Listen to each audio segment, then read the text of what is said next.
Greetings, everyone. This is Shane down here, bottom right. How are you? I'm sorry I'm missing your class again on August 19th on Saturday, but I am remote, as you can probably tell, and in transit. But I want to make sure to get in my presentation, so if you had a chance to link over to view it in class or another time, please let me know what you think. I was looking forward to seeing your all presentations also. If you have any questions about mine or about my nonprofit of choice that I'm reviewing, please hit me up on our group chat there on Facebook or my school email or any other way or through Brenda. Hope you have a great class. Hope to see you guys soon, and thanks so much. Have a great day.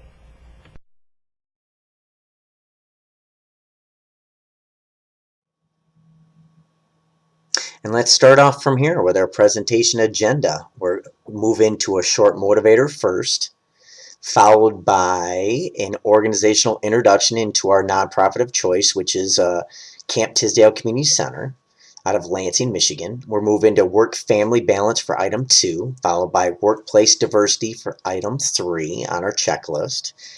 Move into community needs for item 4, and then finally into organizational inclusivity suggestions for item 5. When we start everything off, item 6 will be a short summary, closing, any kind of questions for Brenda or through email or Facebook group for myself or any other reasons. So with no further ado, let's get into the motivator.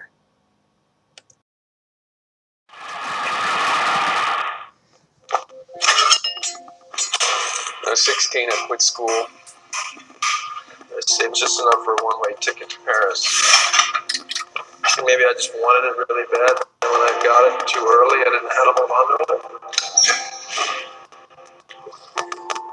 If you do what is easy, complain about your situation, your circumstances. If you do what is easy, stand around and be a volunteer victim like everybody else.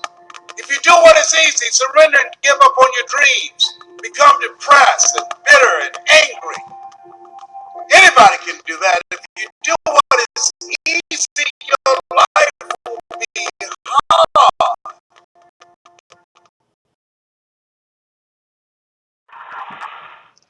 And now let's get into it. Let's start off here with the organizational introduction of Camp Tisdale.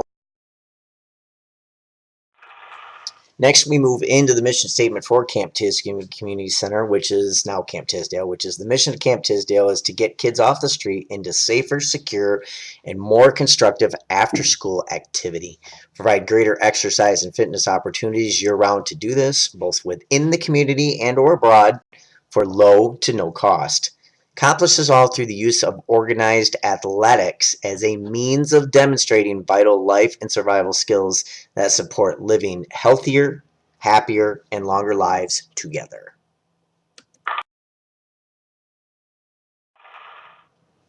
Okay, here you start to see coming in screen left. Under the organizational introduction, this is kind of more of a background history into the nonprofit, into Camp Tisdale, which transition between that to Camp Tisdale Community Center and then back to Camp Tisdale once more. This is just a look at kind of a breakdown of phase 1 in 3 parts. Coming in, you'll see from July of about 1999, the organization was first founded through Lansing Parks and Recreation as wrestling classes only proposed. July of 2001, it started to turn into camps, summer camps, in fact, through still Parks and Rec, and was misnamed Wrestling Camp Tisdale, and it stuck. Then you'll see a huge jump between those times, between then October 2008 to finally the first storefront was opened, which was self-titled then Camp Tisdale Community Center.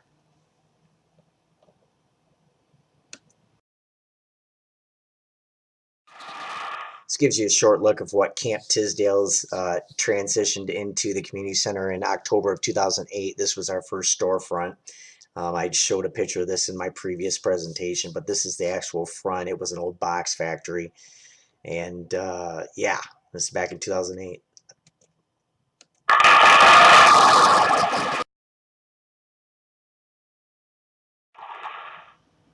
Okay, everyone, this is a closer look inside. This is a map of the state of Michigan, if you're not familiar with it. And this will take you right into Center State for Lansing, which is the capital city, which is where Camp Tisdale was both first founded, where Camp Tisdale Community Center was set up, and now where our first headquarters as of last month are set up, which is right here. Center State, you see that little star for the capital.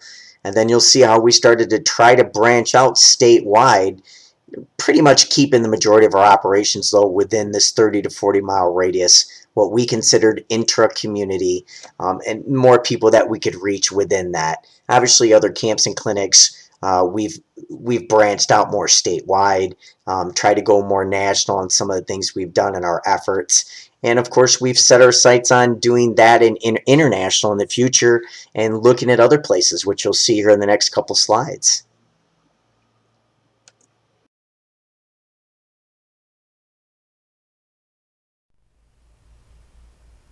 And here you get an even closer look. This is looking at the geographic spread as we attempted to start going more national and international, believe it or not, which it was a little backwards, to be very honest. You see a yellow line right now because that is a potential target for us with a similar type of demographic and complement activities and programming in the state of Tennessee, which is national. They're domestic for the U.S., but in the meantime, the reality is, as of 2004, 2005, we had already started to branch out internationally.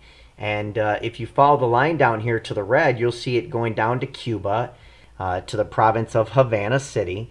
And we'll show you a couple pictures of that next, what exactly that entailed. But basically, most recently, it's now even transitioned over to another country in the same hemisphere in South America. So out of the Caribbean to South America to the country of Colombia. So you see that, and we'll show you a couple pictures of those next.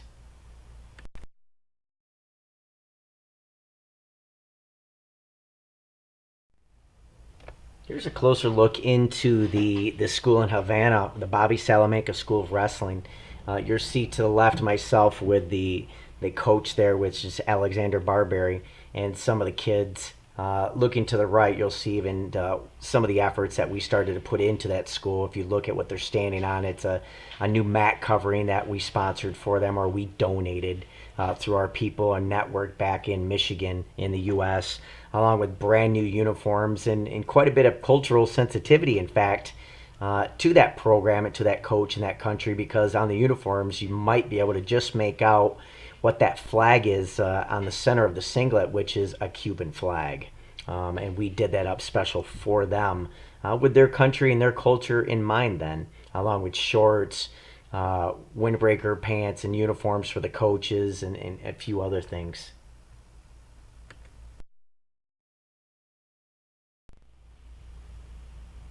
Okay, here we go a little bit more into the background and history for organizational introduction for Camp Tisdale.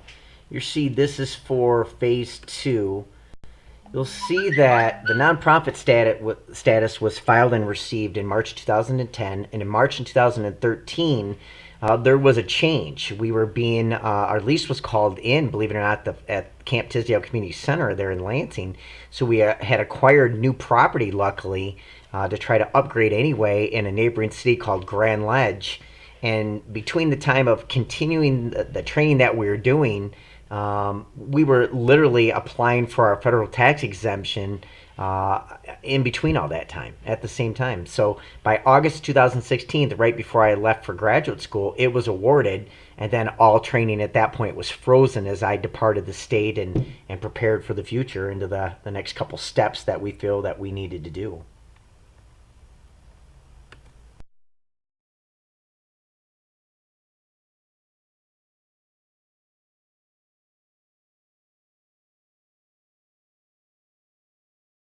Moving on to the next screen, you'll see what we've transitioned now from the country of Cuba to now the country of Colombia. We've moved from Cartagena to our newest outreach efforts and targets, which are in Cali, Colombia.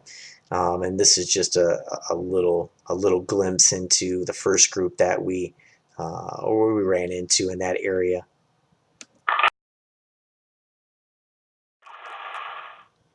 As far as work-family balance, we're getting into that next.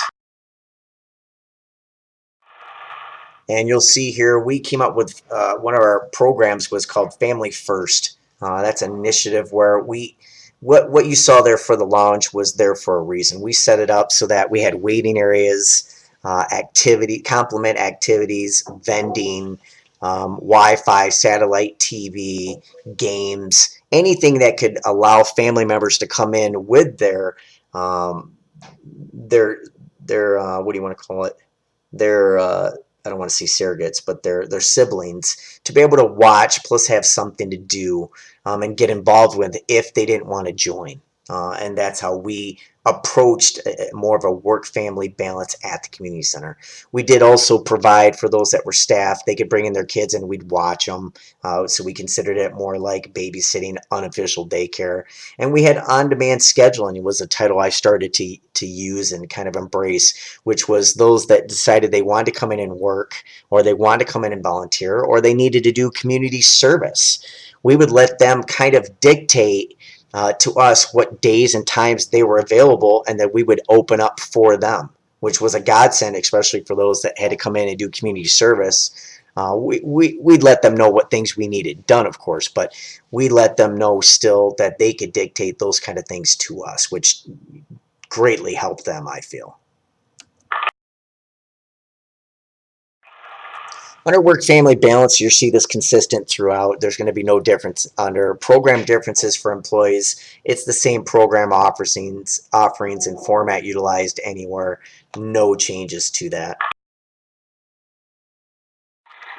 Under work-family balance, as far as cultural sensitivity, both local and abroad, we wanted to basically try to find a match. We wanted to identify a match for us with like cultures, with the kind of organized athletics we did. We wanted to identify like sports styles. In this case was international style of wrestling and Greco, women's freestyle. We wanted to have those that had like genders allowed, that allowed males and females, and even like schedules and formats, rules, things of that nature, so that we matched up well with them. So basically we wanted to invest time initially into identifying that true complement for our business or match, research them, communicate with them, even study them, go down and recon exactly what they did and meet them, and network with them if we felt that was a match and they felt it was a match. Were there gaps in organizational policy? That's the next thing we'll get into here. There were total gaps in how we look at diversity now through our class, whereas before in the past we didn't really look at it that way. But you'll see protocol was always followed and we had it, but it was unscripted. You look at standard operating procedures, have them, use them, but they're facility specific only. You look at the rules, yes, we had them posted, yes, we utilized them, but those were sport specific. And then we had no official diversity policies, all unofficial for the other policies we even had. And this was consistent across the board for the areas that we're looking at today. There will be no changes in the gap. Now we look at workforce diversity. Under policies and programs in practice, first we look at what I call an affirmative action modification, or AKA personal identification practice, which was we try to target or try to network or outreach to those that we feel we can help. In other words, those that already kind of epitomize or practice diversity or are interested in it, especially those that are within our community or what we call intra-community. We look at similar demographics because we know what our demographics are, so we practice them. And then we want to offer diversified programming to them that kind of breaks down further boundaries.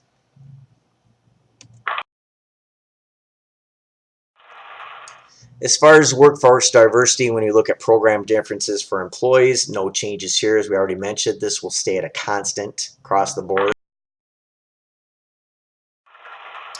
Cultural sensitivity under workforce diversity programs and protocol in practice.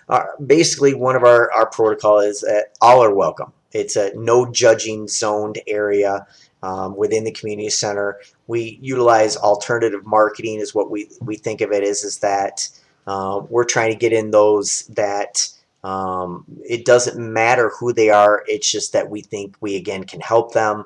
They're going to embrace diversity. It doesn't matter how different they are. we seek inclusivity, obviously, within the community. Obviously, those that are coming in that are different, we get to know them. We know what their holidays are for their culture, what kind of music they like, if they have a particular flag for their country. Those are things that we embrace. They can bring in, they can share with everyone, including us, and we can have it ourselves there on site. Multiple languages are typically spoken, especially between Spanish and English have been the most profound. So of course I'm always studying Spanish, and I can speak it, not well, but I can speak it at all times.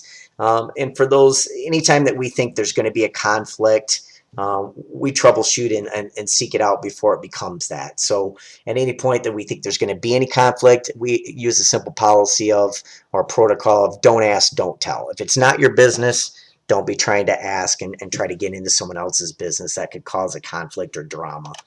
And how we're doing that is we're constantly communicating with each other through meetings, through training, and just basic conversations, so that we're always abreast of what's going on with our people at all times.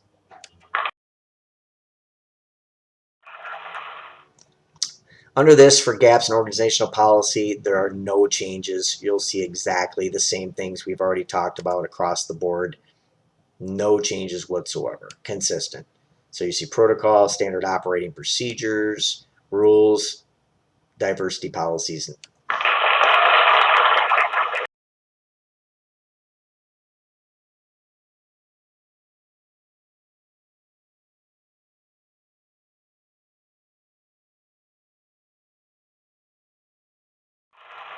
Next, we move into community needs. And under that, we have we conducted basically a study of the community, and we did a markup trying to identify, again, what would be a match for the community. It wouldn't be just a match for us, it would be what would be a match for them.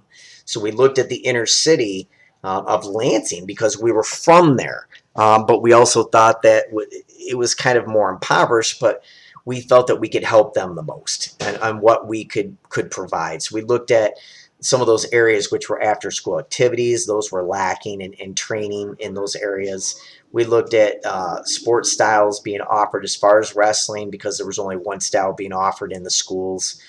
We looked at gender specific programming. There was a total absence of that, like women's self-defense, women's wrestling, things of that nature, grappling, mixed martial arts. Under community needs, no differences here. Again, same program offerings across the. Under community needs, the cultural sensitivity. Now this would get a little different. We feel that to be most sensitive to different cultures, and especially of our membership or within the community, is the key was always going to be listening. Less talking, less conversation, more listening. So comms or communications are what we feel has been the key. Customer service to our members and to the public, then doing that listening, doing it at meetings, survey and polling members and or those in the public to know exactly what they feel about Camp Tisdale and our programming. Asking questions at all times, not dictating responses, but asking questions. Culturally, we wanted to do culturally based marketing to find a recruiting match within the community of who we could help, obviously, and that's how we selected Lansing. It's more of a melting pot on what we felt that we could get, we could help most. We are constantly risk assessing and evaluating what we were doing to try to reach the community, and how well we were doing it, constantly assessing and evaluating. And how we approach the community's needs and cultural sensitivity, most importantly, is we embrace diversity. We embrace the differences, and we did outreach with that in mind. Gaps in organizational policy, same as what we had already mentioned from before. No changes, still consistent. So you'll see that between protocol, SOP, rules, lack of diversity policies.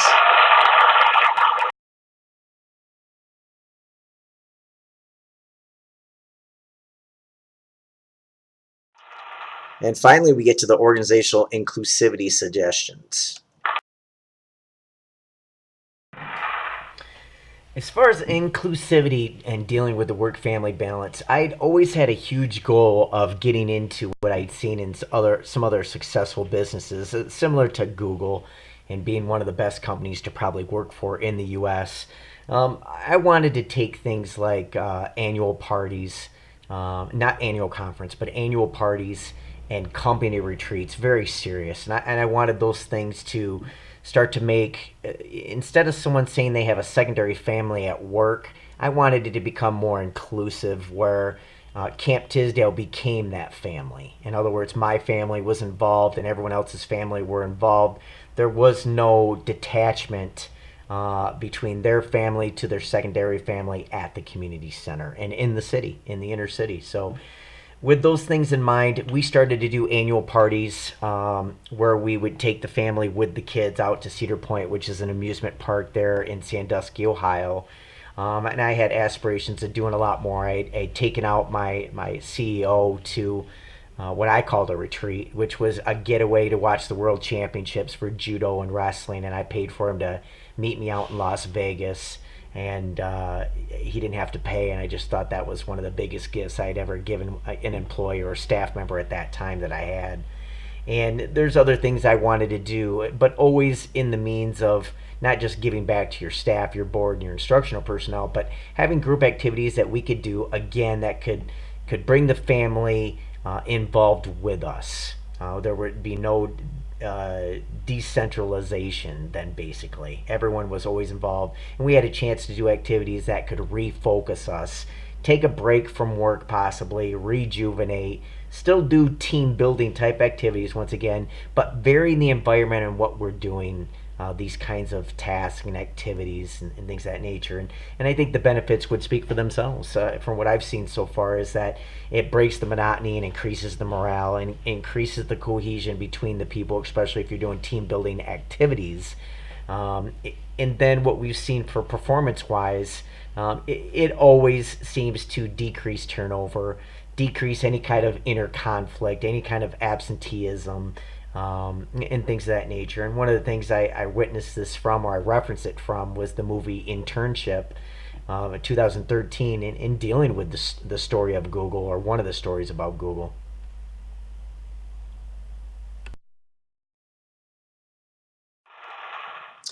One of the suggestions under workforce diversity for inclusivity was to try to script official diversity programs, policies, and ongoing training, because we don't have them officially scripted and nothing for diversity specific.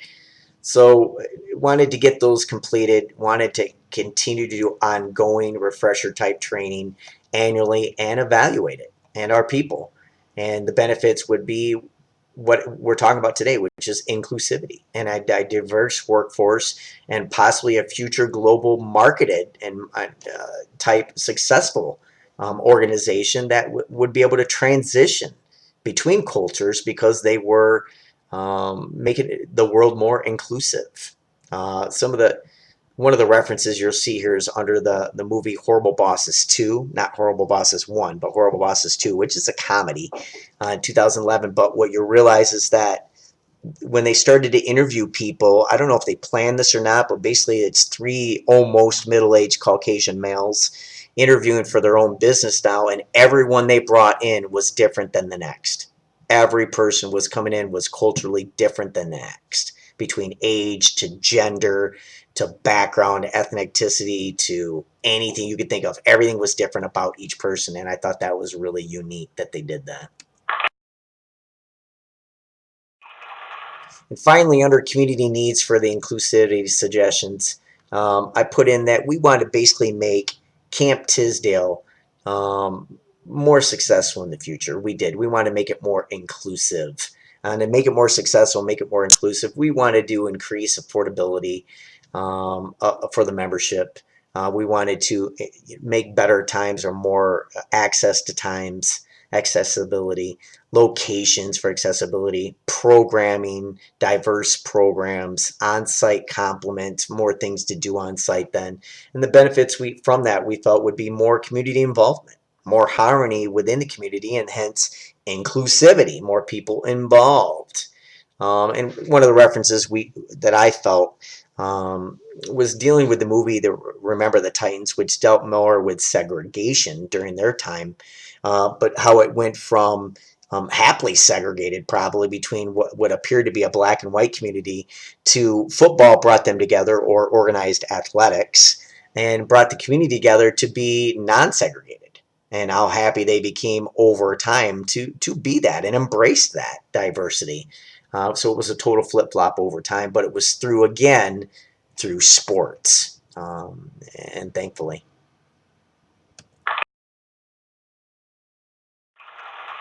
This will finish off then, hence our presentation today, dealing with diversity and dealing with my group / individual presentation.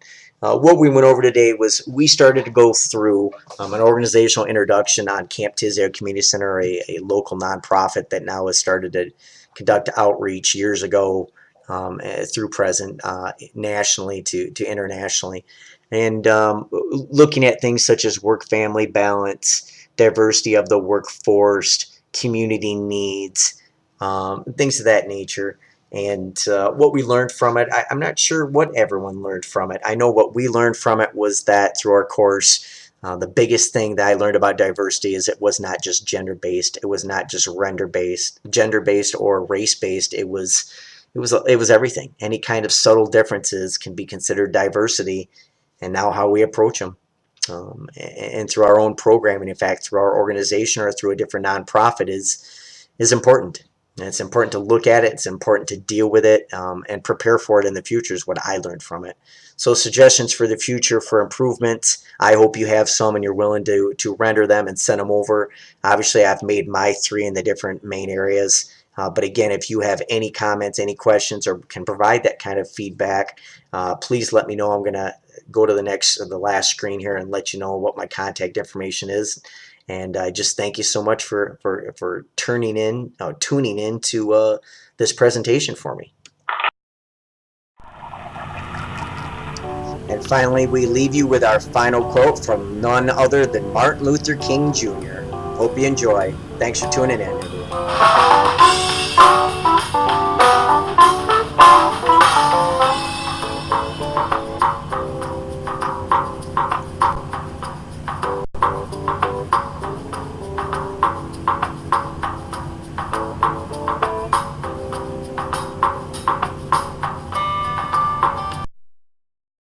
And then finally, thanks for watching. Here is my contact information.